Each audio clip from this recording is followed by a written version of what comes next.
about where we are right now. We are at a spot where you guys have so much PT knowledge that you may or may not recognize how much you actually know. Sorry, I forgot to put my... You guys have a ton of physical therapy knowledge. So now it's time to start thinking about all of this other information that you have and how you're going to, sorry, this is not advancing. How are you going to start applying all of the things that you've learned? You have stuff from a lot of different classes. So I want you guys to start thinking about, all right, how would I use this information in the physical therapy world? Like starting to think like a physical therapist, right? So you've done a lot of subjective information. You know what questions to ask. You know, you've reviewed patient history. You've picked out pieces of the history that are important based on the patient complaints, right? You've done and you analyzed your systems review. Based on that information, you already are thinking about, okay, what's the objective piece that I'm going to do? What special test am I going to select? What outcome measures am I going to perform? So you were already going through that, not just in this class. You have a bunch of outcome measures and a lot of different special tests that you're learning in your test and measures class, right? So it could be manual muscle testing, it could be range of motion activity. So you have a lot of information. And you're starting then to develop your assessment. This is the PT brain. This is what people pay you for, right? This is what you're paying to go to school for, is to analyze and decide what those outcome measures really are, what the data means to the patient. So you're really thinking about analyzing the results. And that's kind of where we ended, and what exam one was really about, is to start having you think about, okay, what do these results mean? What am I going to do with this information? So now what we're going to do is we're going to start thinking about the plan. We started a little bit. Now we're going to develop we really are halfway through this class already. Now we're going to start shifting gears, and it's not as much about what the special test is, okay? Because you guys are good at selecting the test now. Now we're going to look at the analysis, and based on the analysis of the patient results, I'm going to determine what is going to be my next step, right? What are we going to do about the results? How do we improve patient performance? What is my plan going to be in terms of my physical therapy prescription for the patient? So this lecture kind of changes the tone of the class at this point, because we're going to start talking about what is our next step, what is our plan, what exercises are we going to start doing with our clients, what's our prescription, right? So this is really, really important. The exercise prescription is really the culminating factor in everything that we do with physical therapy. So I have a lot of these fun little videos to kind of make it fun today. So it's a lot of me talking. Please do not hesitate to post on the chat or come on if you have a question. The stuff that I'm going to talk about, I make an assumption that everybody has at least a minimal exercise physiology background. Some of these concepts might be new to some of you, and don't worry if you feel a little bit overwhelmed. I would be more than happy to do a review session for those of you guys that are not exercise physiology background, to talk a little bit more about some of the concepts, because I'm just going to skim through a lot of information. Again, this is a lot of data. It's a lot of information, but it's going to help us build our next step. Okay. So we're going to start off by talking about the physical stress theory. The physical stress theory is an exercise physiology principle. But what happened was, you have these therapists, Mueller and Maloff, and they basically took these exercise physiology principles and applied them to the physical therapist exercise prescription, right? So we're taking these exercise science principles and applying them to our physical therapy prescription. The physical stress theory basically states that changes in a relative level of physical stress is going to cause some form of predictable response in all biological tissue. And what physical stress is, what we're talking about is an exercise or an activity or something that we're having the patient do, right? So we are going to have some changes in either the cardiovascular system, in the musculoskeletal system, in any biological tissue, right?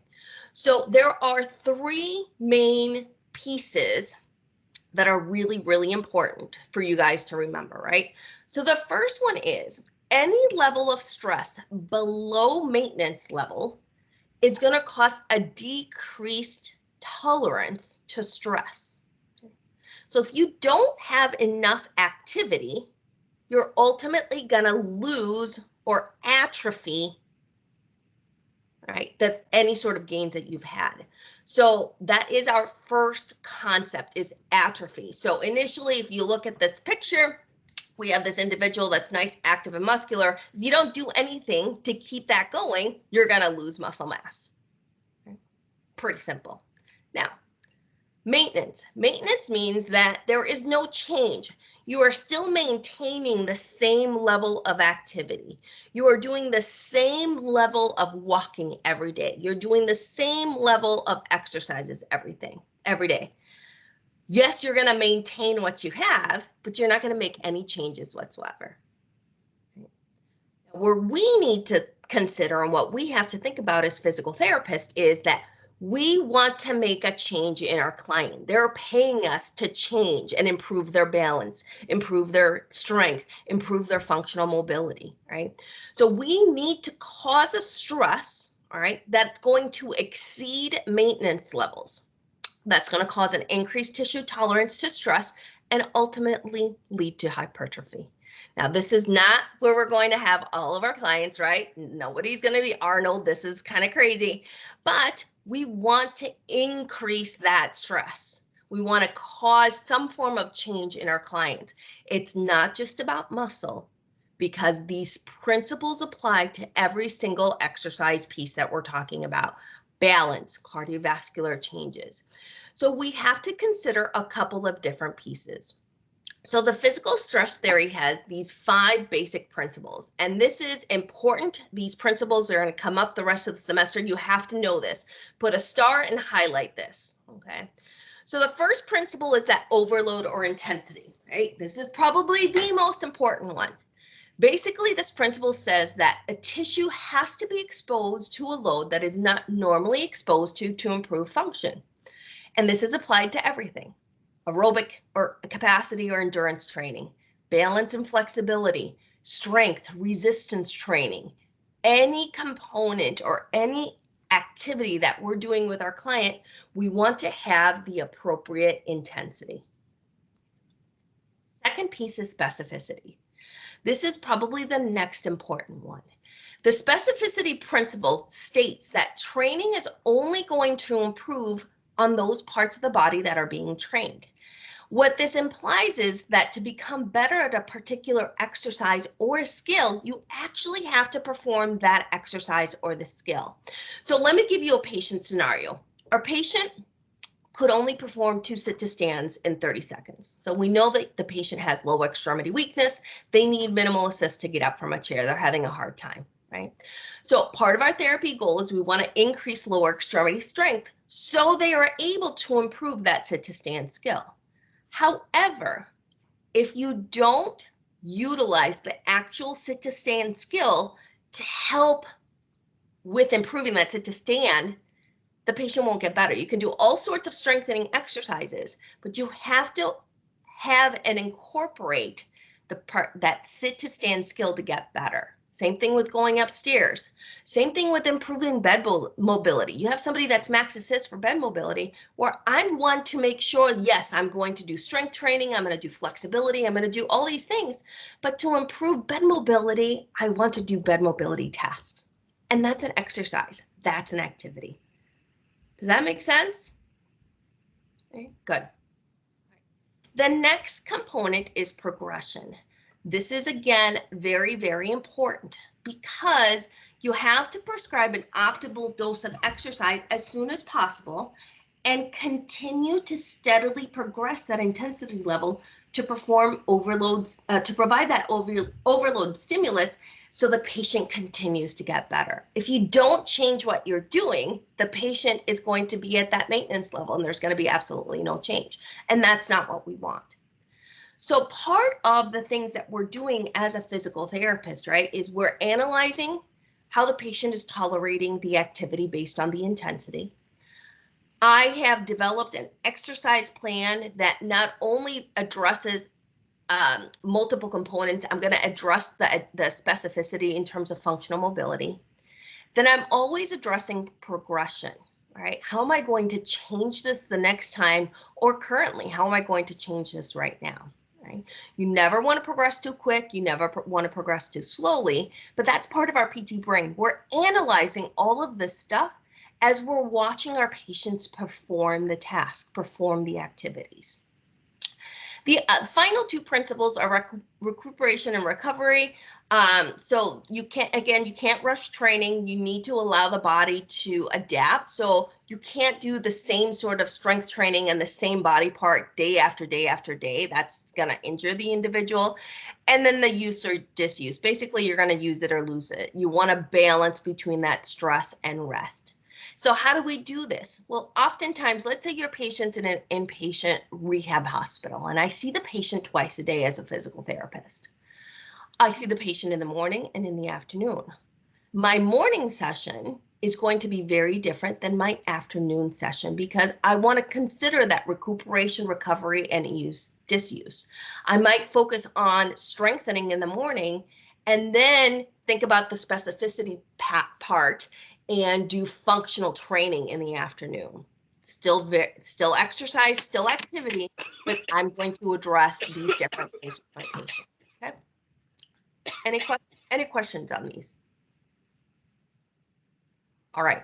So moving on to the exercise prescription itself. So when we are considering our exercises, you always need to think about, okay, this is the exercise that I'm going to do, but I have to think about the intensity, the duration, the frequency, and the mode.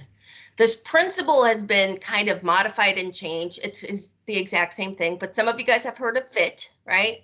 So frequency, intensity, time, and type. It's the exact same stuff. I'm just telling you right now that my brain, I've learned this and I've utilized this so much in intensity, duration, frequency, and mode. I have a hard time switching to this FIT terminology. But honestly, it's the exact same thing. I don't care what you use. No matter what, you have to address frequency, how often the patient's going to do the task. The intensity, how hard are they going to work doing the task? The time or duration, how long they need to perform the task for. And then type is mode. So what are they going to do? What exercise equipment are they going to utilize? What activity are they going to do to the, for cardiovascular or strength training or whatever? So within all of our prescriptions, okay, you have to consider each 4 of these pieces. You have to think about, okay, yes, I'm going to do a straight leg raise as the exercise. How often do they need to do that? How hard do I want them to work, right? The intensity. How long do they need to perform the task for, or how often? And then what type of resistance am I going to provide? Right? Is it going to be body weight resistance? Is it going to be lower extremity ankle weights, and how much? Right? And how then ultimately you have to also consider the progression. So the progression is that next step. When am I going to change the prescription for this client? So we're thinking of all of this stuff. And this prescription applies to every single physical therapy categories of exercise. So you guys have read through, did Lori go through the guide to PT practice already? Did you guys go through that online? Maybe not yet. So the guide to PT practice has the categories of things that we can do as physical therapists that fall under our exercise, all right, or the things that we're going to do to improve patients and to treat them. So aerobic capacity or endurance training is one of the exercise categories that we can do. Balance, coordination, or agility training is another one. Body mechanics, postural stabilization is another one. Flexibility training, gait and locomotion, and then you have muscle performance and power. And these are just the ones that we're going to talk a little bit about today. There's a few more. There's manual therapy and all sorts of stuff. But when you're considering any of these tasks or exercises or categories, you always have to consider, what is my prescription? I have to address each of these components. So no matter what, before you start any sort of exercise activity, you're going to do a warm-up, right? 5 to 10 minutes, especially with our older adult population. You could do a passive warm-up with this, like exercising or increasing temperature by external means. Doesn't work super well, but sometimes it might help. You could do general body movements, or you could do specific body movements. Sometimes I do my warm-up if I'm working on functional mobility and gait training. My warm-up will be walking, right? Something very specific and similar to the task that we're going to do, right? So that's going to rehearse the movement. It's going to elevate body temperature, increase blood flow, and reduce injury for older adults. So 5 to 10 minutes at a minimum for older adults. Now, the cool down itself also needs to occur, right? I'm not spending a ton of time on this stuff. I just want to address it. So that cool down is going to help prevent blood pooling. It's going to decrease the likelihood of dropping in blood pressure. It's going to help promote the removal of waste products. So you're always going to do some form of warm up and some form of cool down with your client.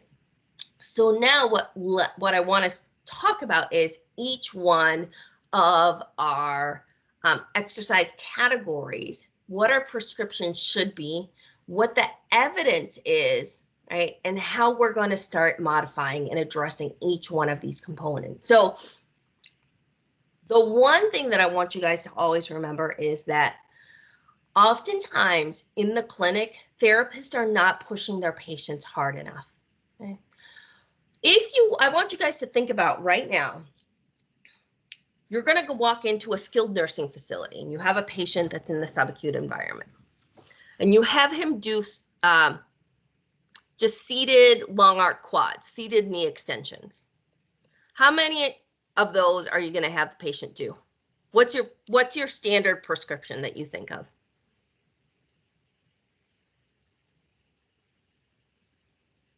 What do you guys think? You can type it in the chat. 12. 12 reps, okay? 2 sets of 15, 3 sets of 10, right? Right. That's 3 sets of 10 is probably the most standard one. I've seen patients do 50 seated knee extensions. Okay, great. Fine. Nothing. Move on. I want you guys to think about it, and we'll discuss this at the end. Technically, that's not skilled physical therapy. If your patient is doing 3 sets of 10, they're not working hard enough. If your patient is not fatigued after 10 reps, they're not working hard enough. If your patient is doing 50 reps, they're not working hard enough. That's a warm-up. They're not doing anything, all right? So we're not pushing our patients hard enough. Oftentimes, you think about older adults, right? And you're like, oh, I don't want to push them. But the fact is that our evidence suggests that they are able to tolerate high-intensity activities without any sort of problems. All right. So I want you guys to consider these principles that we're going to talk about, not just for our older adults, for really everybody, for all of our patients. So everything that we're going to talk about here can be utilized or can be used with all of your patients. All right. So aerobic conditioning or endurance. Aerobic conditioning is the body's ability to work or participate in an activity over time using the body's oxygen uptake, delivery, energy, and it's usually expressed in terms of VO2 max. You guys, we're going to spend a lot of time in your physiology of activity class going through specific principles, but let's talk about intensity. How do we determine aerobic conditioning or endurance intensity? Well, the best way to do this is by doing a stress test, all right? In a cardiac stress testing lab, it's really the most accurate way. And you're looking to determine the maximal heart rate of an individual. So we're going to determine intensity by the maximal heart rate, right? So for men over 40 and women over 50, and really anybody that's symptomatic, they should have a stress test. So you want to make sure that you ask your clients whether or not they've had a stress test before. There's two different types. There's a maximal stress test that kind of takes you to that endpoint. And basically it's when symptoms or the heart rate no longer increases with an increased workload. There are also submaximal stress tests where they stop the stress test at a predetermined endpoint, or they can do stress test where the patient's not even active. So there's all different types of ways that you could do it. Now, we usually in physical therapy don't perform full stress tests. We don't have those capabilities. Some of you might, depending on where you are. So what we have to do is if we don't have that stress test, we need to determine our best guess, okay? The best guess of the maximal heart rate. And there's a standard formula. You guys have heard this, 220 minus your age, right? Most of you guys have done this when you work out, 220 minus your age. Now there is a problem in 220 minus your age when it comes to older adults. It actually yields a very low estimate. All right, so 220 minus your age for older adults yields a low estimate. So there is a better formula that I want you guys to know. All right, and you're going to see little Mr. Happy Star oftentimes today. All right, and little Mr. Happy Star right here means that you need to think about this and you need to know this. All right, you need to know this. So Tanaka's formula takes into account the patient's age as well. But the formula is 208 minus 0.7 times your age. So if we can look at these examples, right?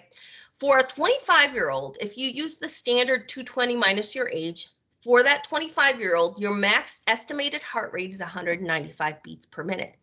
Utilizing Tanaka's formula, 208 minus 0.7 times your age, your max heart rate is actually a tiny bit lower, 191 beats per minute.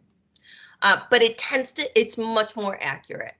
For an older adult, if we look at 220 minus your age, it's 155 beats per minute. But technically for a 65-year-old, you're utilizing Tanaka's formula, their estimated max heart rate to 163 beats per minute.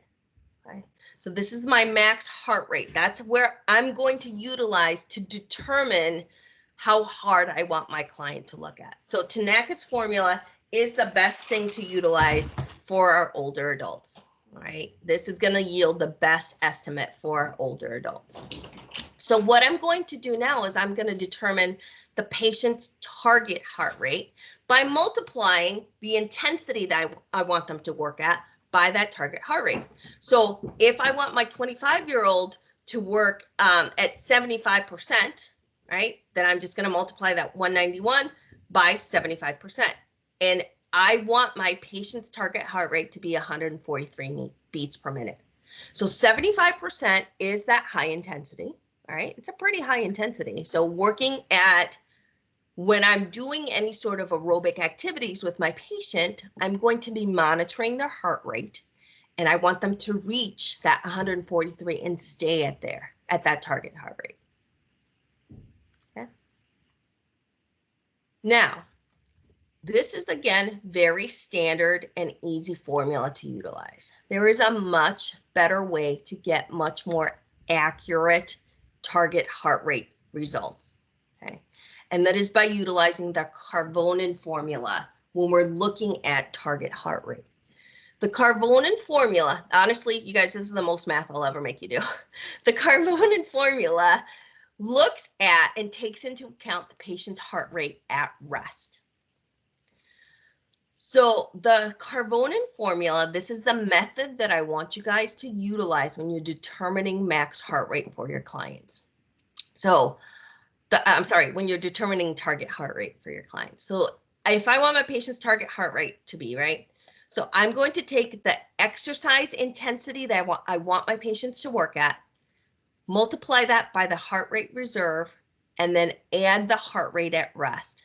Where the heart rate reserve is this, their max heart rate that I determined utilizing Tanaka's formula. So, and then I subtract my heart rate at rest. So for a 25-year-old, let's say your resting heart rate is 65 beats per minute, right? I'm going to do a little bit of math. I still want you to work at 75%, all right, of that max heart rate. I'm going to do 191 minus 65 because 65 is that beats per minute, right? This is our heart rate reserve. So that gives me 126 times 75%. Then I'm going to add that 65 back in there. So ultimately, if a 25-year-old, I want them to work at 75% at that max heart rate, their heart rate should be 160 beats per minute. That's a big difference than 143 beats per minute. Big difference. So if you only use this formula, you're usually not getting your patients to work hard enough. This is all skilled therapy. This is all skilled assessment, right? So always get your patient's heart rate at rest. Utilize Tanaka's formula to estimate the best guess in your max heart rate.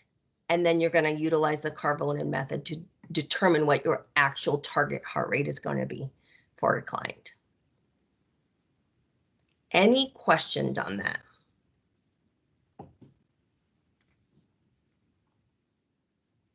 All right, so the ACSM recommends healthy older adults to exercise at 60 to 80% of that target heart rate or heart rate reserve. All right, so that is that high intensity.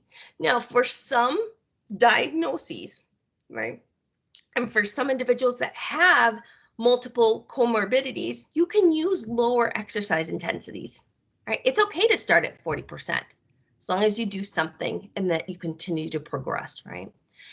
Now, there are times, do you guys have pharmacology right now?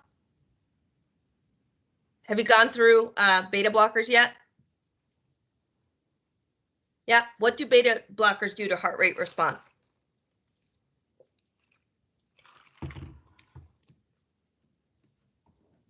See, I'm making you apply other classes. In the chat box, please.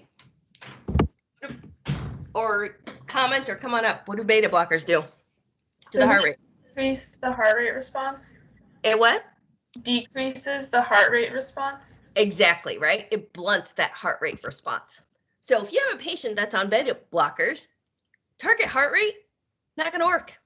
All right, you're not going to be able to determine that. So we have to utilize the RPE scale.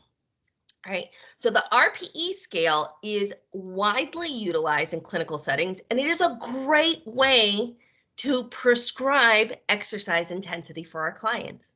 Believe it or not, RPE scales can be utilized not just for aerobic, it can be utilized for strength training as well. All right, and we're going to talk about that this morning. So the RPE scale is a very functional way. You can use either the standard Borg, which is 6-20, or the modified Borg. I don't care which one you use. It doesn't matter. It's whatever you have available, right? But it's a valid instrument to determine appropriate levels of exercise. It helps you as the clinician account for the patient's overall exertion, breathlessness, pain, fatigue. And there are intensity classifications. So let's say your patient says they're working. How hard do you feel like you're working? Well, I'm very light, right? I'm fairly light. I'm probably not working them hard enough, right? This right here, or moderate, somewhat hard to hard, this is our training categories. This is where we want our clients to work at. Most of the time, this is too high for the standard population. We don't need them to work at this very, very hard. All right. But I will, if my patient is not on beta blockers, no matter what, I'm still utilizing the RPE scale, because it's a great way for me to determine how hard the patient feels like they're working. So I will do heart rate, I will monitor blood pressure, I will monitor all vitals through activities, but I'm also going to monitor RPE scales. Again, this is all skilled therapy services, right? So what we want to do is we want to take, whether it's the Borg RPE scale or the 1 through 10 or 6 through 20, again, it doesn't matter. This is our target. So you will hear me say in some patient videos, do you feel like you're working fairly light, somewhat hard, or hard?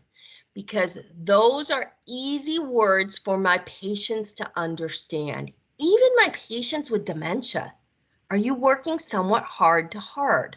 Are you working fairly light? Okay. They understand those words. So it's a very easy way for me to determine how hard my patient is working. And we are still dealing with that intensity piece of our exercise prescription, okay? This is the intensity. So are fairly light, working either a 3 or 11 to 12 here, correlates for that person to be working, they're usually working at 40 to 50%, right, of that estimated aerobic intensity. If they're working somewhat hard, they're somewhere within that 50 to 60%. If they feel like they're working hard, they're working somewhere between that 60 to 80%. Research tells us this is appropriate. And if you do the assessments, if you do your heart rate, 99% of the time, it's actually really accurate.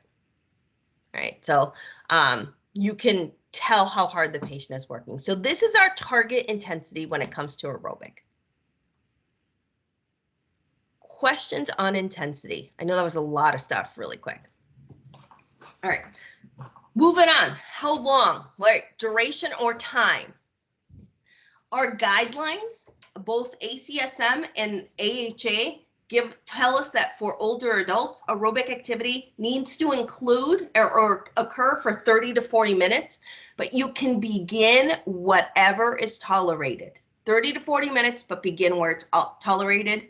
Patients that can't work that long can do whatever, 5 minutes. 5 minutes is better than 0. And 5 minutes multiple times a day is actually just as beneficial as a longer duration exercise. So that is a fantastic way to get people to buy into your exercise, right? And you're working and you're thinking about how am I going to get this person to work? Hey, let's do quick heart rate stuff while the commercial is going on. You can do 5 minutes. Let's do 5 minutes of exercise at 2 o'clock, at 4 o'clock, at 6 o'clock. And that's going to start showing improvements, right? So multiple bouts of short duration exercise can be just as beneficial. How often? Well, 3 to 7 days per week, standard. Now the emphasis, of course, is going to be on more frequent activities if the duration is not as long. So if your patient is only doing 5 minutes 4 times a day, then they need to do it more days per week. That's another great way for buy-in. If I want my patients to work harder, I'm going to say, hey, the harder you work, the less you have to do this. Super easy. They're like, okay, I'll work hard for you for 5 minutes and then I'm done. Great, that's all I want. Or I'll work hard for you for 20 minutes and then we can move on to the next activity. All right, so that's a great buy-in as well when we're trying to work with older adults. Now, in terms of mode or type of activity, anything works. I don't care what you utilize for aerobic. You could walk, jump, mini trampolines, whatever. If the person was a dancer, you could do dance. Even if they aren't a dancer, I can't tell you, I have this little gentleman that I'm working with right now, and he is just a mean man. And I love working with him because it's such a challenge. And the only way that I can get him up and going is to get him to dance. And like, we dance close together and we have fun. And that's my buy-in for him. And you would never guess it. He loved to dance. And so, hey, that's what we're going to use. That's fine. That's my activity. And I can work on balance and aerobic at the same time. So whatever works for your clients, right? You can use any sort of different training methods that are out there. So some of you guys, for those of you that are exercise phys, you could utilize interval training, which is where you alternate periods of rest with activity, peaking thresholds where you push hard and then you push harder, and then you come back to that standard hard. You could do circuit training activities and kind of kill 2 birds with 1 stone. Sometimes this works out really well. I've done this in group sessions where we do group circuit training activities to work on increasing heart rate with some strengthening. Patients usually like that. Again, you're killing 2 birds with 1 stone and doing 2 different things. You can do cross-training activities, whatever, it doesn't matter. Whatever your patient is going to do, that is what you're going to do, right? That's going to be really important. Now, the progression piece. Little stars on here, all right? Our little happy guy, we got to give him a name. Happy guy is here. So the progression is dependent on the patient's health status, right? On the patient's functional capabilities, on the patient's activity preferences, their age, their overall tolerance. So we're constantly assessing whether or not we need to progress the patient's exercise. whether we need to progress the patient's aerobic prescription. So the overall guidelines, this should say ACSM 2006. This is also the 2018 guidelines, actually. This hasn't changed much. Sorry that I didn't change the date here. The first is the initial stage. So when I'm first starting with my client, I want to do a longer warm-up, right? 10 to 15 minute warm-up. I want to start with moderate intensity activities at about 40 to 60%. I can use any sort of format. Usually intervals work really well. And I also want to do a longer cool down. 3 to 4 days per week, 15 to 30 minutes. This stage is going to last about 1 to 6 weeks. All right. You're going to slowly progress.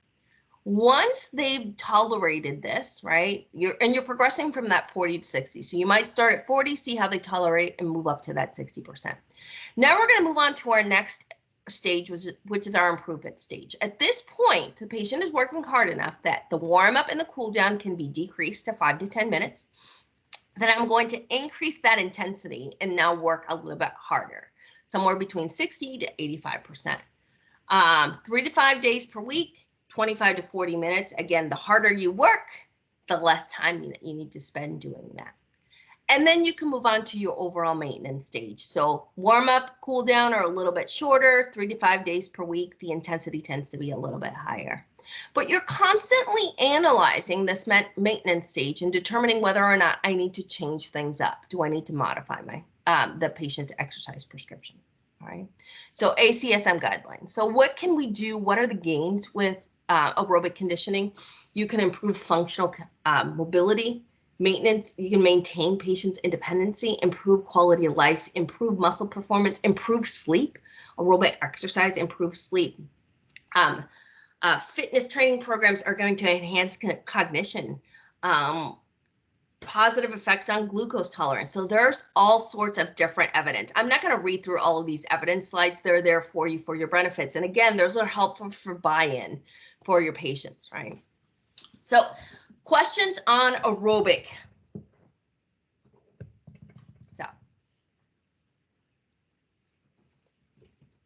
All right, we are going to move on to balance. So balance training is the ability to maintain the body in equilibrium with gravity statically while you're stationary and dynamically while you are moving. Sometimes balance training is hard to separate from gait training or locomotion training. But when we're talking about balance training, we have to consider balance as a motor skill. Now, we did all of these different formulas for the aerobic to determine intensity. The intensity for balance is really simple. It has to challenge the limits of stability statically and dynamically. Intensity for balance has to challenge the patient's limits of stability, both statically and dynamically. So that means that for me to improve balance, I have to challenge your balance and make it hard. If you're standing there with your eyes closed and nothing's happening, I'm not making any changes, right? Now, if you're wobbling a little bit, your sway increases, you're hopping along a little bit, now I'm challenging your limits of stability, right? So we will, not this week in lab, but next week in lab, we're going to really challenge everybody's limits of stability. But as a therapist, those of you guys, when you're with your partners, you have to make sure that you safely challenge your limits of stability, right? And you're going to utilize that and you're going to do different progressive activities. So the duration can be done as a specified balance exercise, right? So you could do 10 to 15 minutes of exercise, or you can incorporate it into daily activities. You can balance on your toes while you're brushing your teeth or you're doing cares in the morning, whatever. You could do either something really specific for 10 to 15 minutes, or you can include it with your standard task. Now, how often should people do this? For older adults, 7 days per week is recommended and is preferable, all right? I know it says 1 to 7 days per week, but for older adults, 7 days per week is the most recommended. This is very, very important. So for those of you guys that have grandparents or even adults or parents that are a little bit older, they should be doing balance activities 7 days per week, daily. Very, very important. How? What are we going to do? Well, you could do all sorts of things, right? You could do standing on two legs, eyes open, eyes closed, sidestepping, walking on toes. That's where I mean when it gets a little bit more dynamic, right? You can do some stepping activities. You could stand on different surfaces. You could do different foam rollers. Now, each one of these pieces is going to add to the intensity. So the intensity prescription itself is it has to challenge the limits of stability. But then I have to take it a step further because my mode or type of exercise becomes part of my intensity. So standing, single leg stance, eyes closed with dynamic upper extremity reaching. That was my intensity for my patient, right? So everything that you have the client do, you have to think about how am I going to write this, right? Because that's my intensity. So intensity, challenge the limits of stability, and then what is the mode? What is the type of activity that you're doing to challenge those limits of stability for your client? So the progression is pretty simple. All right, so you can change your base of support. You can stand with your feet shoulder width apart. Pretty easy. All of you can do this without any problems. You can start with your feet together. Now we're going to start decreasing the base of support. So basically the decrease the base of support starts increasing the intensity. You can you can go into a modified tandem, 1 foot ahead of the other. You can go into a full tandem, right? Decreasing that base of support. You can do single leg stance. So each one of those is another level of intensity. Now I'm going to add another piece. I could change the surface of the floor that you're standing on. I can go from tile to carpet, right? I can go from floor to an Airex pad or a Dynadisc or a Bosu ball or a pillow. That changes the intensity. I can use shoes or no shoes. Barefoot or no shoes is going to change the intensity. I can change your arm assistant. So if you're standing up in single leg stance and your patient wants to hold on, think about our video of Lillian that we saw 2 weeks ago, right? She needed to hang on with one hand for a single leg stance. Do you remember that?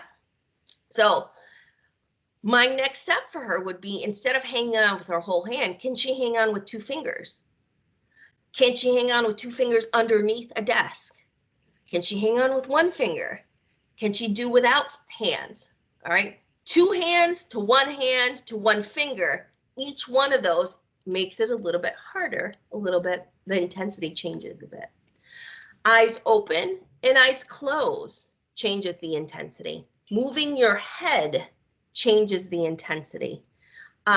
And again, going from compliant to non-compliant surfaces. So foam pads is a non-compliant surface, rocker boards, a Bosu ball, whatever your patient is standing on. So each one of these things that I do, I have to think about it and remember that I'm going to document each one of these activities because that's the intensity level that I was having the patient work at.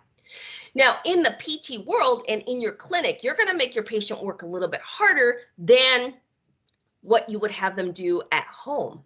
I might put my patient on a foam pad with their eyes closed in the clinic because I really want to challenge them, but I'm going to be there to stop them from falling, all right? Or to catch them if they lose their balance. I don't want them to do that at home because they might not have somebody to catch them. So I might take the intensity down 1 or 2 notches, maybe 3 notches, and have them do eyes open activities at home versus eyes closed activities with me in physical therapy. But you're still writing the same sort of things in your documentation as part of your intensity. Does that make sense? So we are going to practice all of this stuff and it will make a lot more sense in lab. So you can impose body movement. So when you're doing body movement activity, think about when you're writing the stuff, think about your base of support position. So if I'm having my patients do feet together, right? Feet together, eyes closed. I can change the intensity by, instead of moving to a smaller base of support, I can do some dynamic body positions. I can have them stand, feet together, eyes closed, turning their head, reaching to the side, reaching forward, looking up with their eyes closed. That changes the intensity level. So every time you change some things, you have to think about what's my base of support position going to be. All right, so head turns, trunk movements, arm positions. You could do dynamic lower extremity. So you could have them practice standing on one leg, but stepping forward and doing toe taps forward and back, to the side, across, while they're standing on that one leg. So now we can do more dynamic lower extremity. So static, feet are in place, dynamic upper extremity, or dynamic lower extremity, where you're moving. Okay, lots of different things that we can do. So the evidence is exponential. There's so much. You can improve balance at any age. 105, you can improve balance. But the duration, the frequency, the intensity has to be sufficient to overload the system. So that's very important. How are you going to overload the system? How are you going to challenge the limits of stability for your client?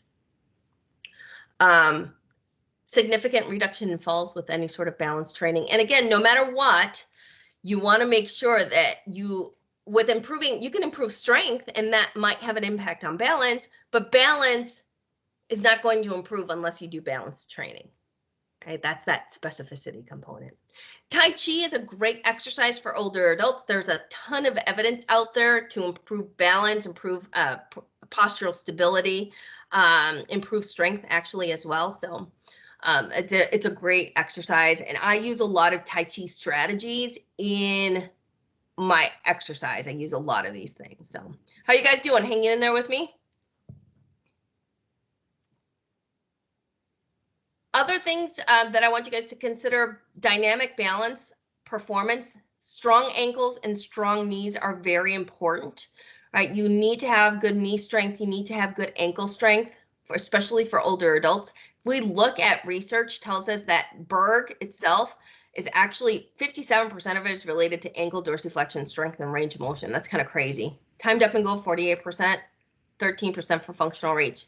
So if you don't have strong ankles and strong knees, you're going to have balance problems. So you're going to be training both of those things. So, all right, why don't we do this? Let's take a break. All right, we are